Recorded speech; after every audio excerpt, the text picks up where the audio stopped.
Okay, I'm going to present evidence against the hypothesis that current seismicity in New Madrid represents long-lived aftershocks of the 1811 and 1812 earthquakes. So this idea was really first formulated in this Abel et al. 2000 paper in SRL. They looked at a number of earthquakes in the central and eastern US. And the idea is that if you can deduce from the length of modern seismicity the magnitude of these past earthquakes, then from the amount of modern seismicity you have following the Omori decay back, you can even predict when these past earthquakes are. So you could even use this technique for earthquakes that are prior to the historical record. So they deemed this paleoseismicity. So it's a pretty neat idea. And one of the areas they looked at was the New Madrid seismic zone. And they hypothesized that current seismicity in this region was composed primarily of aftershocks 200 years after the fact of this cluster in 1811, 1812. So first I just want to say that much has been made of the prediction from rate and state friction that in slower stressing regions, you're going to have longer aftershock durations. So it's important to realize that this is basically a definitional effect. Aftershock duration is defined as the time to return to the background. So if you're in an area with a slower stressing rate, then the background is lower. So of course you can see the signal of this Omori decay for longer. Rate and state friction does not actually predict that the decay rate of the aftershocks is different or slower, that the Omori p-value is different in slower regions compared to fast regions. And so a model like ETAS would actually predict on this front the same thing as rate and state friction, that the aftershock signal would be visible for longer if you're in an area where the background rate is lower. So I'm sure you're all familiar with the Omori law as modified by Utsu that states that the rate of aftershocks goes out as approximately 1/t to some exponent from the time of the main shock. This is the indirect Omori law because it includes the total rate from not just the aftershocks triggered directly by the main shock, it also includes all of the indirect, all of the second generation aftershocks that are triggered by those aftershocks themselves, and so on. So I'll be discussing in this talk ETAS modeling, which stands for epidemic type aftershock sequences. And this modeling uses the direct Omori law to create, over many generations of aftershocks, the indirect Omori law. So the direct Omori law basically looks the same. Things go as 1/t to some exponent, which T is the time since the parent earthquake of each aftershock. But this includes the effect of all secondary aftershocks as well. And it's important to realize that these parameters in here, for example, this p-value here is the direct p-value, and it's a bit different from the one in the well-known indirect Omori law. And the productivity value is a bit different as well. In ETAS modeling, you have a regime of parameters. If you look in the space of p-value compared to the productivity parameter, where everything is hunky-dory, everything is subcritical. But one thing that can happen in ETAS modeling, if you set your productivity too high for a given value of p, you can actually have things run away. You can have these supercritical sequences. And what happens when you're in this red region is that each generation of aftershocks has more earthquakes than the generation before it. So the secondary aftershocks would produce even more aftershocks than the first generation, and so on and so forth, and you'd actually have a runaway, unphysical acceleration of your rate of aftershocks. So we're going to stick here in this nice subcritical regime where you get things that look like Omori behavior. So we're going to reframe the question, can current New Madrid seismicity be explained as a decaying aftershock sequence as, can we model the New Madrid sequence with one set of indirect Omori parameters? And our goals here are to stay subcritical, so we're going to search this whole region because we don't know exactly what the parameters could be. And we're going to match the robust characteristics of the observed New Madrid seismicity. And our reason for doing it this way is that the early New Madrid catalog is based on historical records. So there are a number of unknowns. We don't know how big even the Mainshocks were. There's a lot of arguments about that. We don't know for moderate aftershocks, even in the first 100 years, exactly how many there were in each magnitude region. So this makes it really difficult to just go ahead and slap on Omori fit to it. With ETAS modeling, what we can do is just say we don't know what the parameters are, we're going to try all the parameters and see if we can just find something that fits what we know is robust about New Madrid. And that way we can ignore all the stuff that we don't know about the sequence and just try to find something that matches, searching for anything that matches. So the best constrained parts of the New Madrid sequence are the relative magnitudes of the early cluster. As I said, people argue saying these Mainshocks magnitudes are anywhere from 6.8 to 8.25, so there's certainly a huge range. But the relative magnitudes are much more reliably determined.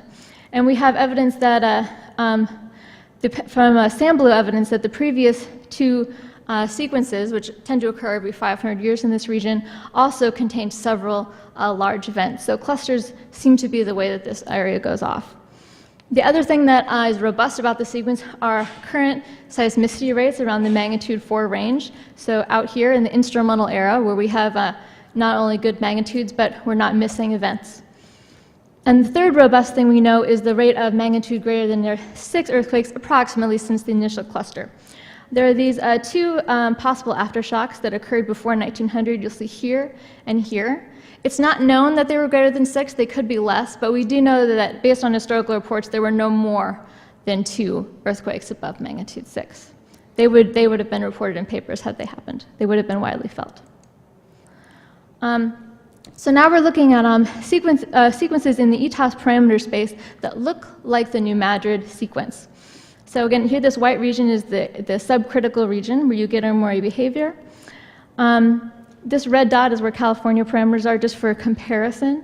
This region in the upper right-hand part of the graph is a region of parameter space that's consistent with the observation of 4 shocks within 0.7 magnitude units in the first 2 months. So at least 5% of the sequences in this region match this observation that was seen in New Madrid. So this is the area of the graph that matches early clustering.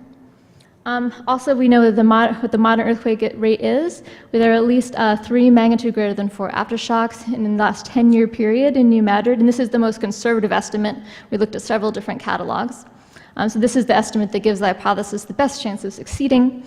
This is the area of ETAS parameter space, an extremely productive area that is productive enough that even 200 years later, you have at least a 5% chance of having a modern rate this high. So that's the portion of ETAS parameter space that's consistent with current seismicity rates. So combining those two things, we have this region here, which is consistent both with the early clustering seen in New Madrid and the modern seismicity rate. So we searched this remaining region to see if these sequences in this region look statistically like the New Madrid sequence. And they do not. Sequences in this region that match the first 2 criteria vastly overpredict the observed number of magnitude 6 earthquakes historically. So most sequences, even in this region, are very deficient in modern times compared to what the New Madrid sequence looks like today. It's still very productive. And if you ignore the typical and just look going back, and we just pull out the ETAS simulations that are productive in the most recent decades, matching New Madrid, these simulations on average produce hundreds of magnitude 6 earthquakes in the historical record. Earthquakes that we know did not happen. So again, these sequences produce too many earthquakes in the intervening time. It's basically a matter of you have this very productive initial sequence. If modern seismicity is aftershocks, if you draw an Omori line connecting those two, it predicts an incredible number of historical earthquakes that are not in the record. There's a very similar story to a contemporaneous paper published by Ferradoni and Atkinson. They were looking at the 1663 Charlevoix earthquake. This is another earthquake that even today, if you look in that area, there's a lot of microseismicity going on. So it makes sense that you could hypothesize in this region that microseismicity might be aftershock since it's in the same location. When they looked at this, they weren't doing ETAS modeling, they were just trying to fit Omori law, the Omori law behavior. They looked at typical productivity of other earthquakes in this region. And they found that if you plot that typical productivity on a Omori curve going back to 1663, it underpredicts what is the observed rate of small earthquakes. So you could assume, again, in Charlevoix as well, that perhaps just for some reason 1663 had tremendous productivity, way more than other earthquakes seem to have in this region. But if that's the case, then you would have seen hundreds of strong earthquakes in the historical record, and they're not in the historical record for this sequence either.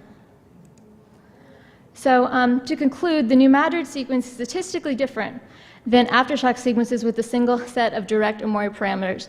So I don't believe that even though modern-day seismicity is in a similar region as to where these 1811, 1812 earthquakes happened, I don't believe they're aftershocks because they do not seem to follow Omori's law stretched out for 200 years. And if it doesn't follow Omori's law, I don't believe it's aftershocks because Omori's law is one of our best determined scaling laws. So if current seismicity is not predominantly aftershocks, this really says that there must be continuing strain in the region and continuing hazard in the region. And this is consistent with a paper coming out just last year from Art Frankel and others that did find a small but non-zero statistically significant strain in New Madrid. Thank you.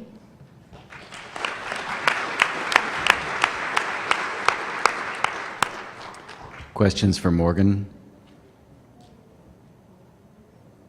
Yes. What p-value you use in your simulation? Repeat the question. The question is, what p-value did we use in the simulation? Because of course in ETAS modeling, you're just fitting Omori's laws as to all the earthquakes, but the question is, what parameters do you use? So what we did is we tried every possible value of p to see if any of them would work. That was our approach. We don't have enough data to fit ETAS parameters. You need a lot of data to get good ETAS parameters. Let's just try every possible set and see if any of them match. And none of them did. No, my sampling points are, if I can go back, my sampling points are the black points. So I did enough sampling at each point to really sketch out the shape of which parts of the phase diagram were consistent with different aspects of the data. Maybe I could use a convener's prerogative here and ask Morgan a question. So you're using the ETAS analysis to show that this sequence that the earthquakes we see today are not produced by a large multi-Mainshock event. Have you used the same procedure to take a look at known large multi-Mainshock events, such as the twin events in Mongolia, very large, or other smaller ones, and show that those do satisfy this ETAS criteria? What I can say is that we do know that all these scaling laws that go into ETAS, the Utsu relation of Mainshock productivity, the Gutenberg-Richter law, and the Omori law, if you apply those to predict the aftershock rate, it also predicts the foreshock rate and the doublet rate. So, doublets only occur so often, but they occur the right amount, the amount that those scaling laws that go into ETAS modeling predict. So it's kind of a no and yes answer. So if you assume that all these things are true, you get the correct rate of doublets, the correct rate of clustering net worldwide, although I haven't looked at specific examples. Okay, but you haven't tried a particular example. No, I prefer to look at things systematically, statistically with big data sets. Yeah. But you're looking at a particular case here. Yeah. Okay, so another particular case would be good. Sure. Okay, thank you. Okay, wait a minute. Come back, Morgan. One more question. Yes.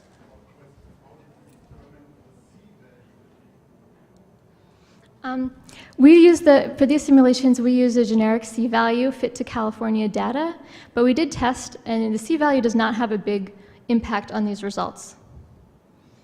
It's a very short-term effect, the C-value, and what we're really looking at here is the effect hundreds of years out.